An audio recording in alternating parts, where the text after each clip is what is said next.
Hello welcome to cabinet बच्चों। आज के इस वीडियो में हम बात करने वाले हैं आईसीएसई वर्सेस सीबीएसई बोर्ड की। जो बच्चे क्लास 9-10 के स्टूडेंट हैं और उनके माइंड में कई बार ये चलता है कि भाई आईसीएसई डिफ़िकल्ट है या फिर सीबीएसई डिफ़िकल्ट है।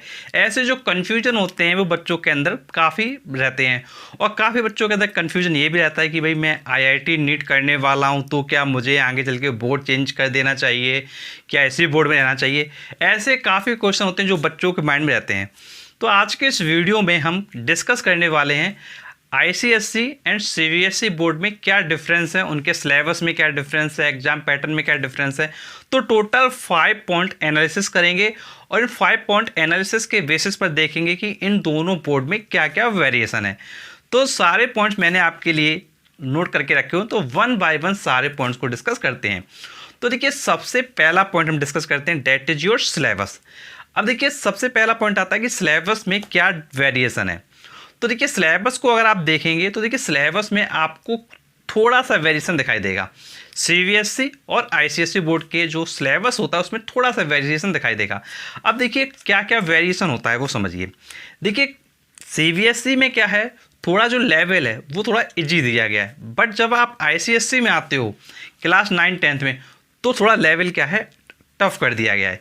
अब देखिए लेवल जब टफ थोड़ा कर दिया जाता है तो क्या होता है कि जो चीज़ें सीबीएसई वाला बच्चा 11th में पढ़ता है, जो चीज़ें जाके जो सीबीएसई वाला बच्चा 9-10 में जो पढ़ रहा था वो चीज़ उसको क्या है, जो 11th में मिलने वाली थी वो चीज़ क्या है आईसीएसई वाले को क्या है थोड़ा पहले मिल जाती है।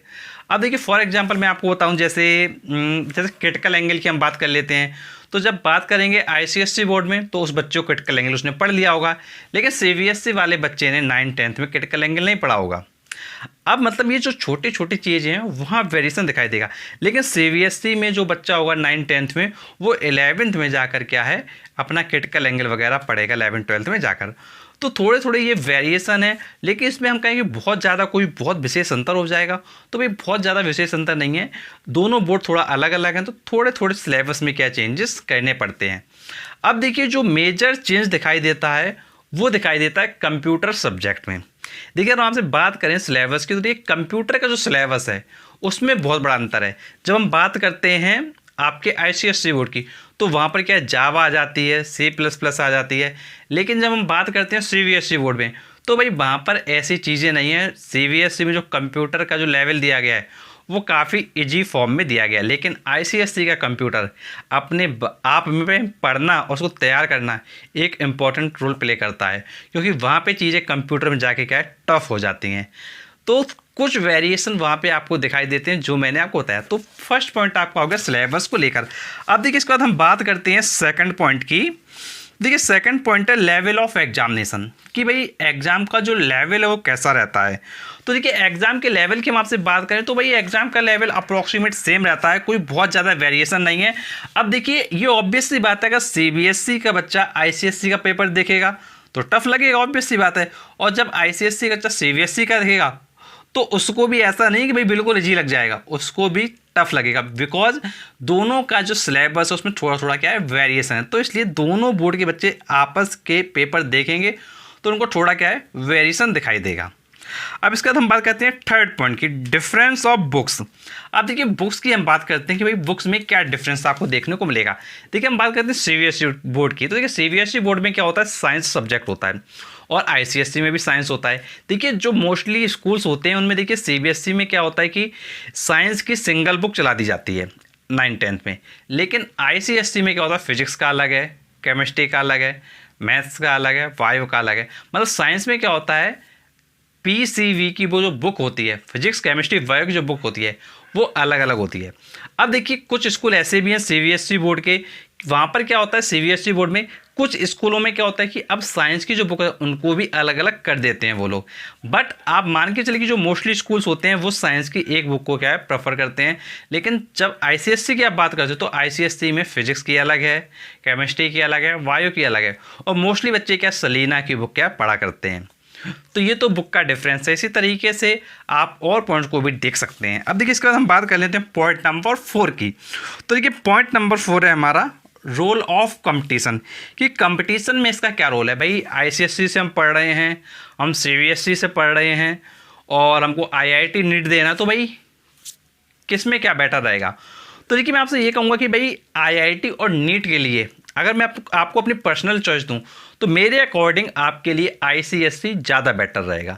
ICSE ज़्यादा बेटर इसलिए रहेगा क्योंकि ICSE में जो लेवल है वो थोड़ा क्या टफ है, और जब ऑलरेडी हम थोड़ा टफ लेवल की चीज़ें पढ़ चुके होंगे तो भाई एग्जाम में क्या आने वाला है, ऑब्वियस सी बात है कि IIT नीट जैसे एग्जाम में क्या थोड़ा टफ पेपर आता है।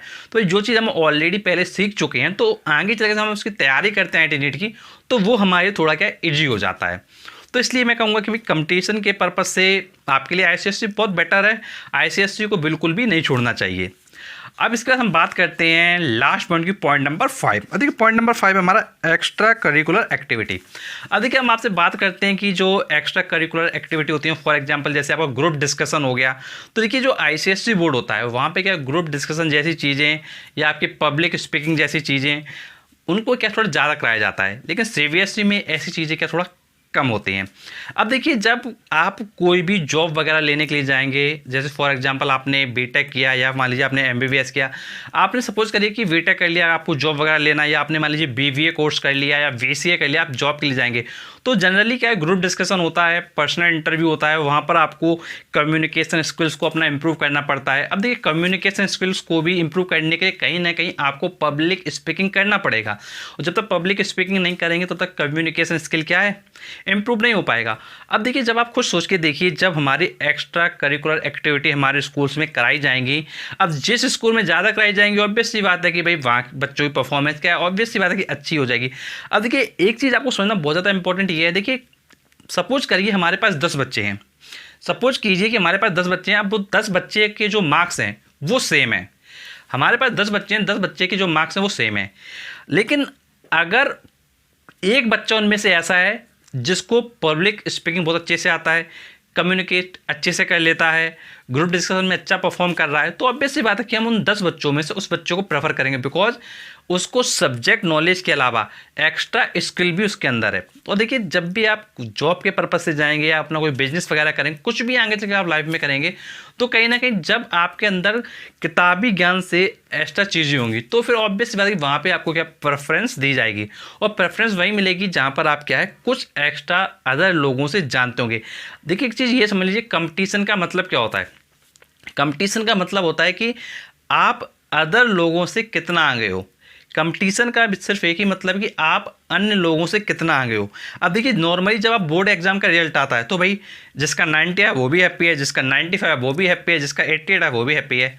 लेकिन जब हम कंपटीशन की बात करते हैं, कंपटीशन में अगर हम बात करेंगे तो अगर कट ऑफ सपोज करिए 90 गया है, अगर 90 से कम एक नंबर भी रह गया, अगर 0.25 भी कम रह गया तो भाई आप रिजेक्ट हो जाओगे।